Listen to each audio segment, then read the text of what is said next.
Las palabras nunca son neutras. La colocación de un término en la opinión pública busca transformarse en un concepto, imponerse como idea y así mover hacia una acción determinada. Tal vez el mejor ejemplo de lo antes señalado es la voz régimen, que si bien se vincula con la noción de estructura organizativa del poder político, con sus instituciones, sus normas y sus dirigentes, la pronunciación régimen, alargando la E y afincando la R, quiere decir dictadura. Esto no es gratuito, es la manera orquestada, propio de laboratorios psicológicos, políticos y mediáticos que necesitan colocar en el inconsciente colectivo el convencimiento profundo de que la Venezuela actual no difiere mucho del país de los años 50 del siglo XX, confiscado por el pérez-jimenismo o de cualquier otra experiencia opresora en la región. Evidentemente, la palabra régimen, como ellos lo quieren marcar en el contexto, se refiere más que sobre todo es que intentan de alguna manera proyectar lo que hace muchos años fue el aplastamiento de alguna manera de los regímenes opresores a este régimen actual, pero no han podido porque se sale fuera de contexto, pues. Ellos no encuentran cómo insertarlo porque la Constitución de la República Bolivariana de Venezuela, primero que tiene un artículo 70, tiene un artículo 62, tiene un artículo 184, te plantea la refundación de la patria, te plantea una serie de cuestiones que no se pueden enmarcar en los regímenes antiguos en ese aspecto. Y ellos quieren llevarlo a la forma de las dictaduras del Cono Sur, y es más que sobre todo imposible llevarlo en esa forma. Porque lo que subyace es el mensaje de que hay que acabar con el régimen. Hay que hallar una salida. Nosotros hoy queremos hacer un llamado a los venezolanos, mujeres, hombres, jóvenes, gente de la juventud prolongada, indígenas y criollos, blancos y negros, mujeres y hombres, a que nos alcemos ante lo que significa un gobierno que quiere impulsar la opresión de nuestro pueblo. En el año 2014 fue el año de la salida, de la aplicación de un conjunto de acciones programadas por el oposicionismo más fanático con la finalidad de salir del gobierno constitucional de Nicolás Maduro Moros. Es en la calle y con la protesta en la calle que nosotros podremos activar una salida a este desastre. No va a ser fácil. No los estamos invitando a que la salida se va a dar en un día o en dos. Los estamos invitando a la lucha, los estamos invitando a la calle. Cabecillas de la oposición venezolana, dirigidos por Leopoldo López del partido político Voluntad Popular, activaron en el 2014 un ciclo de perturbación del orden público y protestas violentas, empleando el enfoque de la revolución de colores o golpe blando. Esta es la tesis de Jean Sharp, de la dictadura a la democracia, un sistema conceptual para la liberación. Esta es la técnica del golpe suave, Por eso es que el gobierno de Estados Unidos, por eso es que la oligarquía venezolana está empeñado en convencer a la gente, al mundo sobre todo, que aquí hay una dictadura, ¿ves? Para luego justificar el golpe suave contra una dictadura. La revolución de colores de Jean Sharp, por supuesto que está marcada en lo ideológico y es contra el pensamiento bolivariano exclusivamente. ¿Por qué? Porque ellos necesitan quebrar de alguna manera el pensamiento de Bolívar, que 200 años después es el pensamiento del cual está fundada la República, no solamente de Venezuela, sino que es el que mayor fuerza y poder tiene dentro del continente. Tenemos que acordarnos que Bolívar plantea en la Carta de Jamaica la República Continental y el presidente Chávez, antes de irse, acuérdense que él puso la piedra fundamental de lo que hoy en día es la CELAC. Y la CELAC es una continuación de ese Congreso Anfictiónico de Panamá que no ha concluido, sino que sigue 200 años después. Un proyecto en el cual no es aventurado pensar desde el punto de vista político en una asociación de estados latinoamericanos. ¿Por qué no pensar en eso? Que fue el sueño original de nuestros libertadores. ¿Por qué seguir fragmentados? Aplicaron a Nicolás Maduro Moros, inspirados en los movimientos que derrocaron al gobierno serbio de Slobodan Milosevic 3 lustros atrás, la misma fórmula de la llamada Primavera Árabe de Medio Oriente. Era también el idéntico recetario del golpe de Estado en Ucrania de ese mismo año. La Salida era un movimiento insurreccional que se presentaba como gesto espontáneo y con rasgo de lucha ciudadana. Sin embargo, el movimiento era previamente concebido. La organización Canvas de Serbia tuvo presencia en Venezuela y servía de financista de organizaciones de la sociedad civil y partidos políticos opositores para calentar la calle y acabar con el gobierno del líder bolivariano. En el caso de La Salida, por supuesto, lo estaban buscando ellos de alguna manera porque ellos necesitaban enmarcarla. Y la parte violenta la buscaron más que sobre todo porque no tienen forma ni contenido de cómo llevar a cabo y de cómo organizar a la población contra eso. Principalmente porque eso sería llevar a los límites socialdemócratas que no están dispuestos, porque la nueva forma de liberación que implica para ellos en el régimen del poder que ellos quieren no les permite una salida de comprensión a lo que ellos realmente estaban buscando. Entonces, por supuesto, necesitaban buscar la salida de la manera más violenta y tácticamente iban a buscar la forma violenta para hacerlo, pues. De ahí por qué buscar la forma de que la población participara violentamente en todos estos sucesos. Lo podemos ver como en los bulevares se atacó a las instituciones, lo podemos ver en Chacao, lo podemos ver también en las figuras del Libertador, las estatuas del Libertador, cómo las pintaron. Un sinfín de cosas porque había que quebrar la forma ideológica que dejó el comandante Chávez y por supuesto con un gran esfuerzo. La Agencia de los Estados Unidos para el Desarrollo Internacional, dependiente del Departamento de Estado y ampliamente reconocida por filtrar recursos logísticos a organizaciones entrenadas por la CIA, conjuntamente con otras fundaciones, jugó un papel determinante en la creación de una vanguardia insurreccional extraída de los estratos ricos y de clase media del país, nucleada en las principales universidades privadas de Venezuela. La USAID es una de las tantas ONG que ellos tienen y por supuesto son las piezas de avanzada para ellos buscar la penetración ideológica. Y la buscaron en las clases medias y medias profesionales, porque tenemos que recordar que quienes tomaron el poder político en el 58 hasta el 98 convirtieron prácticamente Venezuela en que la mayor empresa era el propio Estado y era el mayor empleador. Eso es lo que estaban buscando ellos, poner el Estado Nacional como si fuera un gran negocio. Entonces para eso había que aupar a las clases medias a que salieran un proceso de protesta porque queremos tomar el día de mañana el Estado, la gobernabilidad, para hacer parte y arte de una empresa nacional de nosotros, pues. El Estado Nacional visto desde el punto de vista de una privatización, pero de ellos y de grupos de poder. Ellos necesitaban organizar la población de clase media, media alta y por supuesto profundizar el clasismo y las diferencias sociales enmarcadas en un enfrentamiento que más tarde o más temprano ellos lo llevaron a la violencia. El entrenamiento y fabricación de un movimiento golpista con rasgos juveniles era la fachada recurrente.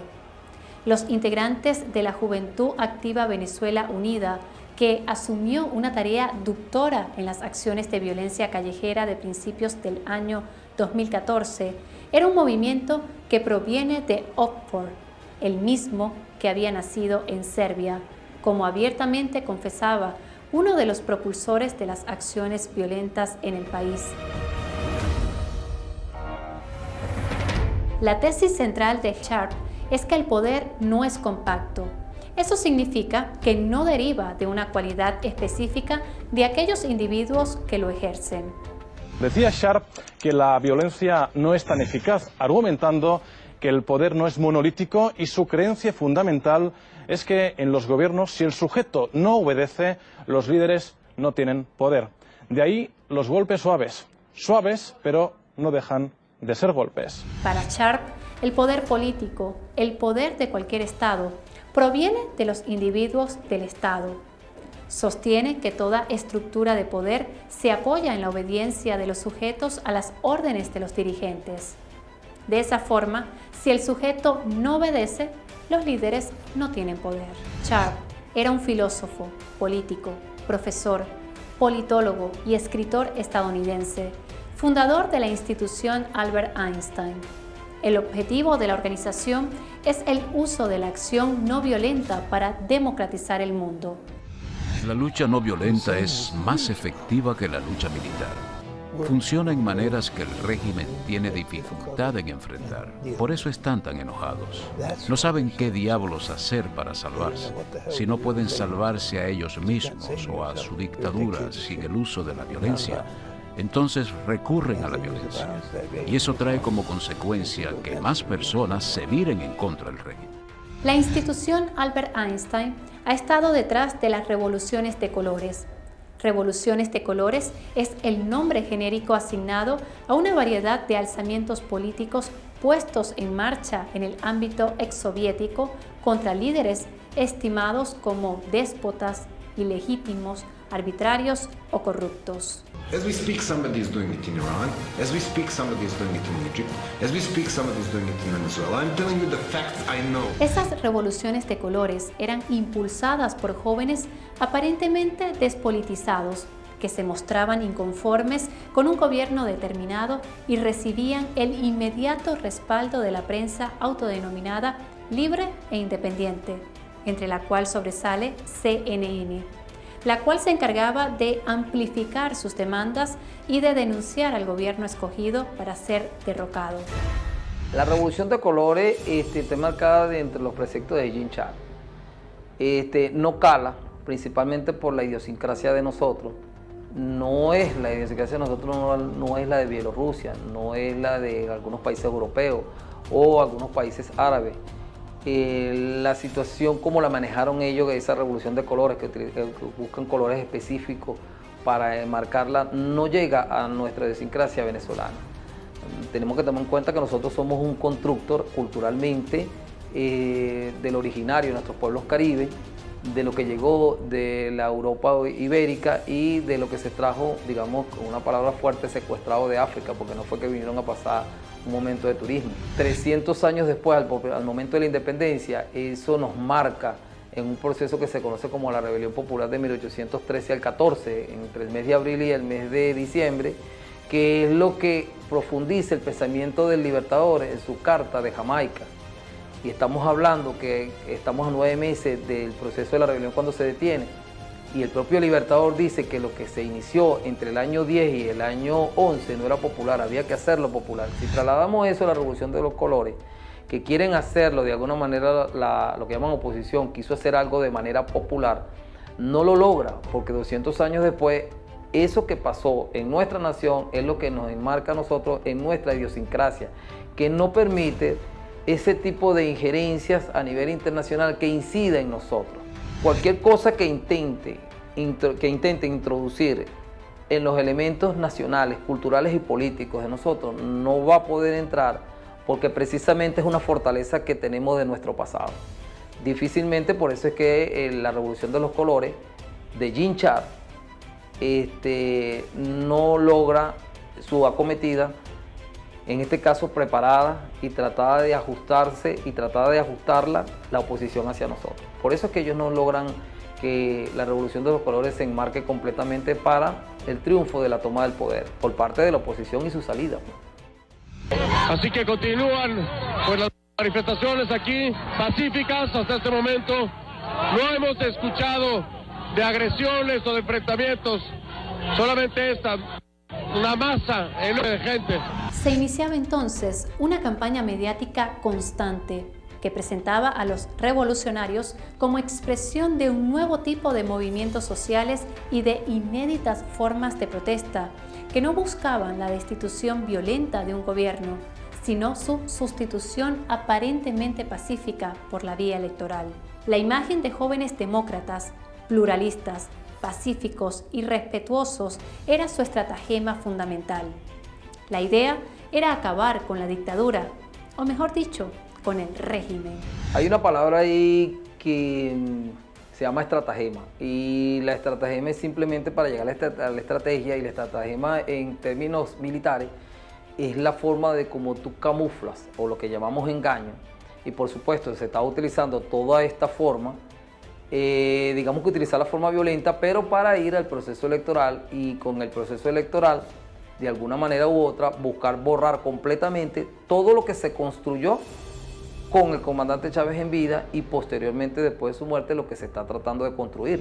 Los símbolos utilizados por los jóvenes en todas las revoluciones eran similares, sobresaliendo una mano empuñada. Los jóvenes, por lo general de clase media, se comunicaban por teléfono celular, usaban el Twitter y se expresaban a través de las redes sociales. Estos jóvenes empezaban a actuar antes de una elección presidencial y de antemano se sabía que su finalidad era declararla ilegal y fraudulenta si no triunfaba su candidato favorito. La prensa libre del mundo hacía eco de esas denuncias y desde semanas antes de las elecciones ponía en duda la legalidad de los resultados. El día de las elecciones se creaba un ambiente de pánico y miedo entre los electores. Se saboteaban los sistemas electrónicos y se difundían toda clase de mentiras y calumnias contra los enemigos de la democracia y la libertad, tal y como lo entendían los opositores de la sociedad civil, por supuesto, incondicionales a los mandatos de los Estados Unidos. Ya en 2014, en Venezuela, los revolucionarios contaban con la suficiente preparación para un esfuerzo de mayor envergadura. Fue en esa muchachada donde los dirigentes políticos Leopoldo López, María Corina Machado y Antonio Ledesma, artífices de la salida en Venezuela, hallaron su primera línea de avanzada en el terreno. Estos estudiantes que en esta hora nos invitan a todos a acompañar su lucha cívica, pacífica, ciudadana y organizada. Que Leopoldo López defienda el demo, que es el pueblo, y Gracia, que el demócrata que es autoridad, eso no tiene ni pies ni cabeza para ningún lado. Más bien es una ficha, sí, por supuesto, indudablemente es una ficha del imperio porque sus intereses que crearon su familia desde Petróleos Venezuela con su madre hasta el sol de nuestros días están intactos, pues. Y por supuesto para el imperio es la clase dirigente que ellos necesitan dentro del contexto de la nueva forma de liberación y orden mundial que andan buscando. Entre 2013 y 2014, la Fundación Nacional para la Democracia, NED por sus siglas en inglés, entregaba 14 millones de dólares a organizaciones de la oposición venezolana para solidificar un nuevo intento de cambio de régimen. El año 2014 arrancaba con una gran crisis. Las manifestaciones en contra del gobierno, sobre todo en Mérida, Táchira y Caracas, encontraban un caldo de cultivo en los problemas económicos. La inflación, el desabastecimiento y la escasez de artículos de primera necesidad era un trinomio peligroso. En un clima político caliente, el presidente Nicolás Maduro Moros se reunía con alcaldes y gobernadores de todo el país, incluyendo a los de oposición para trazar estrategias contra la inseguridad y la violencia criminal. Yo propongo una jornada que arranque hoy y en un mes tenga resultados concretos en la práctica y tenga resultados concretos en la formulación de una política nacional de todos los venezolanos para garantizar la seguridad, la paz. El 23 de enero de 2014 comenzaba una campaña opositora más fuerte con el fin de lograr encontrar una salida pacífica, democrática y constitucional al gobierno de Nicolás Maduro. En febrero se agudizaban las protestas. Las razones esgrimidas por los manifestantes eran el aumento de la delincuencia, la alta inflación y la carestía de productos básicos. Las acciones vandálicas, mal conocidas como guarimbas, hacían de calles, avenidas, carreteras y autopistas zonas de guerra. Ellos necesitaban, entre esa guerra y la paz, necesitaban crear lo que se llama el caos completamente violento, donde ellos dieran a entender que el régimen no lleva a ninguna forma de paz, que es un régimen totalmente abrupto y necesitaban enmarcarlo en algo violento, pero que ellos podían garantizar la paz. Y por supuesto, todo esto es una estrategia enmarcada totalmente con la estratagema del imperio, pues. Un informe del Centro de Investigación Económica y Política con sede en Washington afirma que el gobierno de Estados Unidos ha presupuestado 5 millones de dólares para la oposición venezolana durante este año, para el año 2014. Cuando hablamos del imperio no estamos hablando solamente de los Estados Unidos, estamos hablando de Estados Unidos, Canadá y la Unión Europea. Digamos que también entra Japón. Los intereses de ellos están enmarcados en las emergencias que tienen ellos como economía mundial. Y por supuesto, Venezuela es la punta que ellos necesitan dentro de los recursos energéticos, y la clase dirigente, sobre todo de la derecha, en este caso de la oposición, es la garantía de ello. Y por supuesto, por eso es que la paz no podía ser, o los cambios que ellos querían no podían ser en paz, tenían que ser de forma violenta, pero que ellos son los que garantizan la paz. Entonces, una cosa que es como para adelante y para atrás, bien camuflada por ellos mismos y dentro de la normativa. Y la normativa, por supuesto, manejada muy astutamente por ellos. El sustrato de las acciones de calles, más allá de la legítima protesta, era la implementación del odio. He mandado a detener al general en situación de retiro, que llamó a colocar las guayas y que entrenó a estos fascistas. Lo mandé a buscar, Ángel Vivas. Que lo busquen y lo traigan. Asesino. Fue emblemático en este sentido ver cómo el general retirado Ángel Vivas sugería a los manifestantes opositores colocar en las barricadas cuerdas, alambres o cables metálicos, mejor conocidos como guayas, para decapitar a los afectos del gobierno nacional. Era un cuadro común las quemas de transporte de alimentos, camionetas y autobuses públicos y estatales, la incineración de basura para trancar calles y dañar propiedades públicas, las embestidas contra el metro de Caracas, también daños a la propiedad privada y depreciación de ventas en sitios cercanos a las manifestaciones eran el pan nuestro de cada día. La agresividad que vemos en el 2014 por parte de las figuras elementales y que le impulsaron es porque ellos llegan a un momento que la degradación es tal que necesitan impulsar ya la forma violenta, porque las otras formas ya no le están dando. O sea, no hay manera de que la población responda a ello. Y cuando hablo de la población, estoy hablando de la población mayoritaria que está concentrada en las principales ciudades de Venezuela, en la costa y en los llanos. Está concentrada la población que emigró hace más de 60, 70 años en lo que hoy en día se conocen como la periferia de las ciudades, que son los barrios. Y Caracas no es la excepción. Entonces, en ese aspecto, ellos necesitaban que esta población se manifestara. Como la población no se manifiesta en el principio con la Revolución de los Colores que hablé hace un momento atrás, hay que buscar la forma violenta.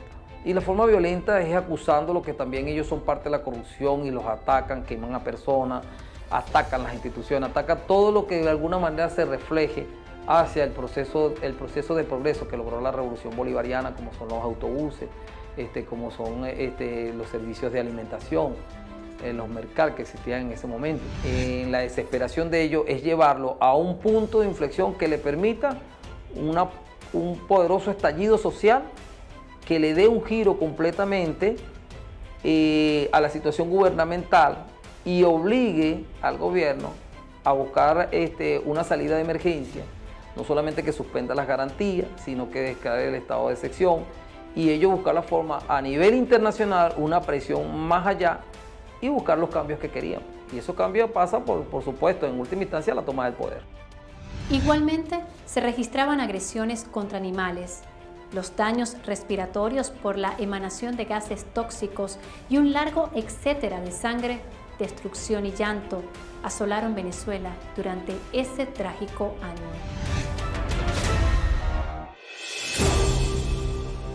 En las semanas que perduraron los disturbios, se aplicaron todos los rasgos de una revolución de colores convencional. Grandes concentraciones en avenidas principales para exportar a la opinión pública mundial el sentido no violento de las manifestaciones. Activación y despliegue de grupos organizados que disparaban la confrontación con los cuerpos de seguridad a medida que se agotaba la afluencia de manifestantes en las concentraciones. Mistificación del movimiento como una lucha por la democracia y control perceptivo de la opinión pública para elevar a los grupos violentos a categorías de héroes y mártires del movimiento de protesta. Uso de tácticas agresivas de provocación contra los cuerpos de seguridad intentando generar su sobrereacción. Empleo de operaciones psicológicas. orquestación mediática y creación de una red horizontal y flexible de comunicación informal para expandir el efecto político y emocional de las protestas violentas. Empleo de una retórica de desconocimiento a las autoridades y reclamos insistentes de renuncia del liderazgo nacional. La verdad que es toda la gente en la calle pidiendo libertad y la renuncia a Nicolás Maduro. Cuando Chávez llega al poder, ellos intentaron hacerlo con las generaciones que estaban en ese momento, pero no pudieron porque esas generaciones, por supuesto, venían de todo un proceso, un bagaje de lucha y había una identidad de lucha. Pero las nuevas generaciones que no tenían esa identidad de lucha del pasado, sino que más bien conocieron todo el proceso político, fue con Chávez, estaban más imberbes y de alguna manera más susceptibles a ser captadas por ello. Y para eso hubo una poderosísima inversión, porque es innegable que hubo una poderosísima inversión, inyección de dólares norteamericanos para ese proceso y preparar a esos muchachos, sí, digamos, para una insurgencia de derecha, pero más que sobre todo de lo que se conoce como guerrilla urbana, pues, una guerrilla urbana, pero enmarcada dentro de unos intereses que no podían trascender más allá y el entrenamiento no podía trascender más allá que simplemente de la violencia, jamás de darle un contenido ni siquiera lo más cercano a la socialdemocracia, porque eso sería contraproducente para ellos mismos. Ellos necesitaban evitar a como dé lugar de que llegaran más allá los muchachos en pensamiento, una especie de, como decir, mecanismo, por decir algo, crear un mecanismo genético que no le permita pensar a los muchachos, sino simplemente que les permita actuar en ese sentido, como una especie de laboratorio social. Durante una conferencia de prensa el 21 de febrero de 2014, Nicolás Maduro Moros acusaba a los Estados Unidos de Norteamérica y la OTAN de tratar de derrocar su gobierno a través de los medios de prensa. Sin embargo, no mostraba retaliación ni actitud arbitraria. En el primer trimestre del año, Venezuela rompía relaciones diplomáticas y comerciales con Panamá, mientras que el Consejo Permanente de la Organización de Estados Americanos se reunía en una sesión a puertas cerradas para tratar la situación de Venezuela a pedido del país centroamericano. El resultado arrojaba por amplia mayoría la continuación del proceso de diálogo nacional propuesto por el gobierno venezolano. En la declaración final, aprobado por 29 países y con el rechazo de Canadá, Estados Unidos y Panamá, el Consejo Permanente de la Organización de Estados Americanos expresaba las condolencias por las víctimas de las protestas, solicitaba el avance en las investigaciones, llamaba al rechazo de la violencia y al respeto de los derechos humanos, y además pedía el respeto al principio de no intervención en los asuntos internos de los estados. Frente a la conspiración abierta del embajador del gobierno panameño en Washington, en la OEA, he decidido romper relaciones políticas y diplomáticas con el gobierno actual de Panamá y congelar todas las relaciones comerciales y económicas desde este momento, en defensa de la soberanía de nuestro país y de la paz. Nadie va a conspirar impunemente contra nuestro país para pedir una intervención contra nuestra patria.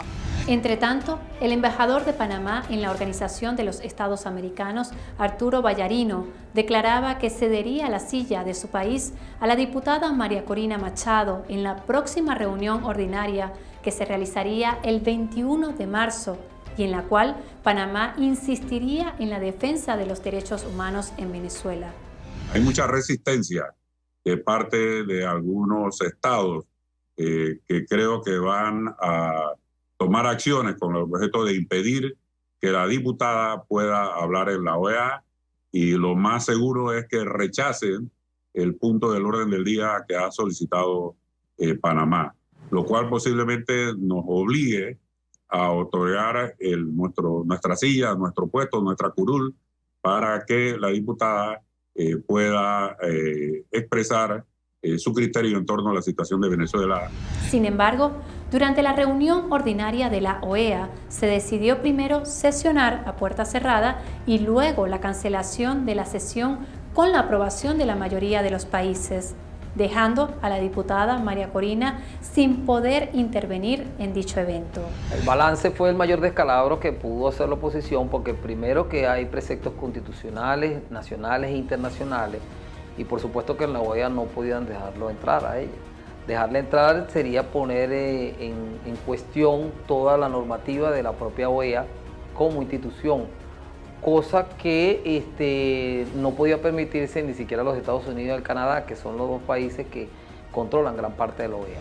Y por otra parte, políticamente fue un quiebre para Corina Machado, o sea, el impacto que de alguna manera de injerencia que logró se desvaneció completamente en ese aspecto, pues. No pudieron lograr más allá, porque lo que se quería era una injerencia directamente de María Corina Machado, pues. Una especie de canciller extra e internacionalmente. Y por supuesto esto cayó abruptamente y fue una de las cuestiones que le permitió a Corina Machado ir perdiendo credibilidad. O sea, le permitió ella misma ir perdiendo credibilidad en el desafuero, pues, que cometió en ese momento. Por este acto ilegal, María Corina Machado se autodespojaba de su investidura de diputada al aceptar la representación alterna de Panamá en la reunión de la OEA, hecho que era ratificado por la Asamblea Nacional y el Tribunal Supremo de Justicia venezolano el 1 de abril. Con un cambio político en Panamá, se relanzarían meses después las relaciones diplomáticas y comerciales entre ambos países.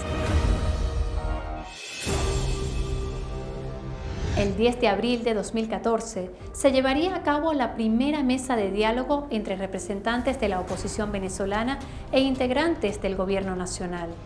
El presidente Nicolás Maduro Moros era acompañado por Cilia Flores, la primera combatiente de la República, el vicepresidente Jorge Arriaza, el canciller Elías Jagua, el secretario del Movimiento Tupamaro José Tomás Pinto y el alcalde del municipio Libertador de Caracas, Jorge Rodríguez, entre otros. Yo he escuchado la verdad con respeto de todos ustedes, hasta la más dura y más ácida, y he tratado de entender lo que se ha dicho, cómo se ha dicho y el por qué. Yo me voy pensando en cada intervención y creo en la buena voluntad de todos ustedes, se los digo. El ex candidato presidencial y gobernador de Miranda, Enrique Capriles Radonsky, era acompañado de diferentes representantes de la Mesa de la Unidad Democrática. Seguro que cuando superemos el tema de la inflación y superemos el tema del abastecimiento, surgirán otros problemas de tipo económico. Y más adelante surgirán nuevos problemas de tipo social. Pero no puede ser que cada vez que surge un problema, la única solución es acabar con el gobierno legítimo que hoy presido yo, ayer presidió el comandante Chávez, y hay una grave crisis y hay que derrocar el gobierno. No, reconozcamos que representamos corrientes de fuerza, con ideología, bueno, muy diferente, con proyectos muy diferenciados. Entre ellos, Ramón Guillermo Aveledo y Henry Ramos Alud. La reunión contaba con 22 oradores en total, 11 de la oposición y 11 del gobierno. Los integrantes tocaban diferentes temas durante 5 horas en cadena nacional de radio y televisión. Sin embargo, mes y medio más tarde, el presidente Nicolás Maduro denunciaba otro plan de magnicidio encabezado por María Corina Machado y el embajador de Estados Unidos en Colombia, Kevin Whitaker. Machado a Arre. Pero ya creo que llegó la hora de acumular esfuerzos, hacer las llamadas necesarias y obtener el financiamiento para aniquilar al Maduro, y lo demás caerá solo. Ya Kevin Whitaker me reconfirmó el apoyo e indicó los nuevos pasos.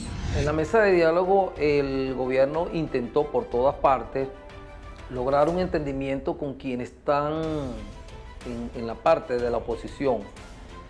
Sin embargo, a mi juicio, yo creo que ellos fueron más bien divididos entre ellos mismos. No había una coherencia completamente entre ellos, porque todos sabemos que hay una parte de ellos precisamente que no se presentó, pero otra parte que sí se presentó, pero no ofrecieron más allá alguna solución de entendimiento y comprensión dentro de lo que ellos querían. Acuérdense que ellos querían una salida completamente de quienes hoy gobiernan la administración, sobre todo en el poder ejecutivo. Para ellos sigue siendo un estorbo administrativo, por decirlo de alguna manera, todo lo que está enmarcado dentro de la Constitución, sobre todo lo que tiene que ver con la participación ciudadana. Entonces, no llegaron a ningún tipo de acuerdo en ningún momento, más que sobre todo por la oposición. Es evidente que el gobierno hizo un gran esfuerzo, de hecho eso se llevó a la televisión y fue visto por todo a nivel nacional, pero no quisieron y despreciaron esa oportunidad de llegar a los acuerdos necesarios para la consecución democrática en nuestro país. Un terrible acontecimiento ponía en evidencia una vez más la presencia de irregulares colombianos en las filas opositoras. El 1 de octubre de 2014, el joven diputado bolivariano Robert Serra era brutalmente asesinado. Asesinan en Venezuela al diputado oficialista Robert Serra y a su compañera. El homicidio habría ocurrido en su casa en la noche del miércoles. Así lo ha confirmado el Ministerio de Interior, Justicia y Paz del país. Hecho que causó conmoción nacional. Junto a él se encontraba María Herrera, quien también fue hallada muerta.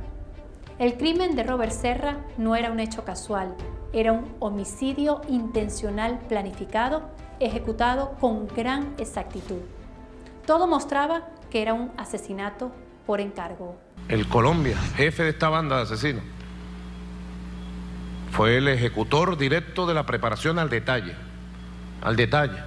Luego de las primeras investigaciones, las autoridades informaban que la proyección del siniestro fue preparada por un paramilitar quien logró conformar el grupo que ejecutaría el crimen. La banda de asesinos era liderada por un individuo de nombre Padilla Leiva, conocido como el Colombia. A finales de octubre se mencionarían otros nombres: Johnny José Padilla, alias El Oreja, y Hermer Ignacio Fariñez Palomino, apodado El Herme, como coautores materiales del horrible homicidio. El año 2014 en Venezuela fue una batalla entre la guerra y la paz, entre la injerencia imperial y la autodeterminación. El presidente Maduro se tuvo que ver obligado, por supuesto, a frenarlo. Prácticamente no le dejaron tiempo, no solamente al presidente, sino a muchos de nosotros y a toda la organización social y de manera popular, de organizarnos para contra eso.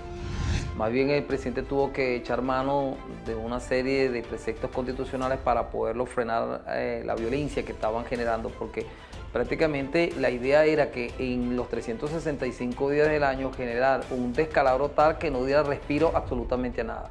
Pero como ya el tiempo ha pasado, eso que pasó nos sirve de reflexión, y la reflexión es que necesitamos profundizar la organización social y popular, porque necesitamos que la población se convierta colectivamente, de manera plural, en un sujeto colectivo sociocomunitario. ¿Por qué digo sociocomunitario?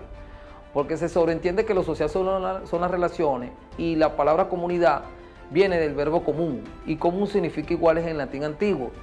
Si nosotros decimos comunidad, es que los iguales tenemos que darnos unas relaciones de manera colectiva, por supuesto, profundizando en el artículo 70, y el artículo 70 implica que tenemos un medio para la Asamblea de Ciudadanos y Ciudadanos y discutir toda esta situación que se presentó con los rubros alimenticios, con los servicios inclusive de electricidad que fueron fuertemente bloqueados y fuertemente afectados, y también los servicios del agua. Entonces nosotros necesitamos colectivamente formar ese sujeto colectivo sociocomunitario, pero que discuta fundamentalmente qué o qué cosa es la república. Simón Rodríguez decía bien claro, si nosotros queremos república, necesitamos republicanos. Bueno, 200 años después necesitamos discutir qué o qué cosa es la república. Cómo se manifiesta el poder local, por ejemplo, de la municipalidad hacia nosotros los ciudadanos. Cómo está estructurado y cómo se expresa. Cómo el citado constitucional debe llegar a nosotros, por qué no llega.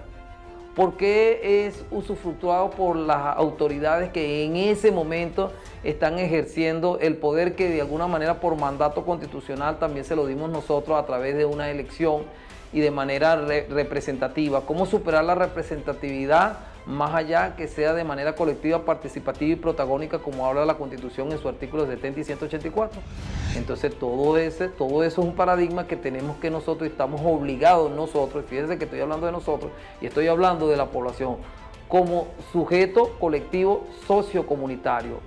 Esa es la perspectiva que tenemos y que tenemos que desarrollar, y es la lección que nos deja toda esta situación del año 14 para que no se vuelva a producir. En Venezuela, felizmente triunfaba la paz gracias al temple, la paciencia y la nobleza del pueblo venezolano y su dirigencia.